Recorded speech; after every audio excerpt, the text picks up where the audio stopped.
वर्तमान आसवा संपूर्ण खबर उपरको सेप्टेम्बर 22 रु लागू करा जिवो नुआ जीएसटी स्लैब जीएसटी ह्रास पर संशोधित मूल्य उल्लेख करने निर्देश रही पूर्वर क्रय किंबा पैकिंग हो सारी सामग्री उपरे संशोधित मूल्य लेखिबा बाध्यतामूलक रहुछि।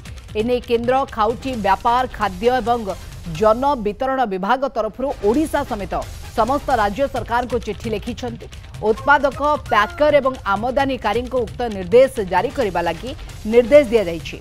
गच्छित थिबा सामग्री उपरे नुआ दर बा एमआरपी उल्लेख रहिबा जरूरी। ह्रास पाइथिबा जीएसटी अनुसार नुआ एमआरपी लागू हेबा आवश्यक। चलित वर्ष डिसेम्बर शेष सुधा किंबा स्टॉक शेष हेबा जाए उक्त निर्देशनामा लागू करा जिवो। पुराना मूल्य को न लिभाई ताहा निकटरे नुआ मूल्य स्पष्ट भाव में उल्लेख रहिबो।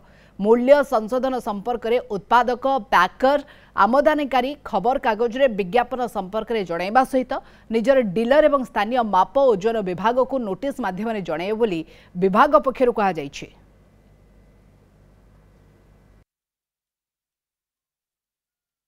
जीएसटी कमाला सब बहुत बढ़िया विषय माननीय प्रधानमंत्री जहाँ कथा देथिले ता रखिचंती एवं जीएसटी सबुथे कमिला जो 12% एवं 28% ताको पूरा आबोलिश कर दियागला 5% एवं 18% रहिला एवं अनेक केस रे जीएसटी मध्य पूरा नील कर दियागला। ये बहुत बड़ स्वागत योग्य पदक्षेप और निश्चित भाव में स्टिकरिंग हम जोड़ा नील सेटा तो पूरा नील हो गला। बहुत गुड़े जिनस नील हो गला। मेडिसिन फैक्सीन ऊपर पूरा नील हो गला। बहुत भल कथा बढ़िया डिसीजन नहीं माननीय प्रधानमंत्री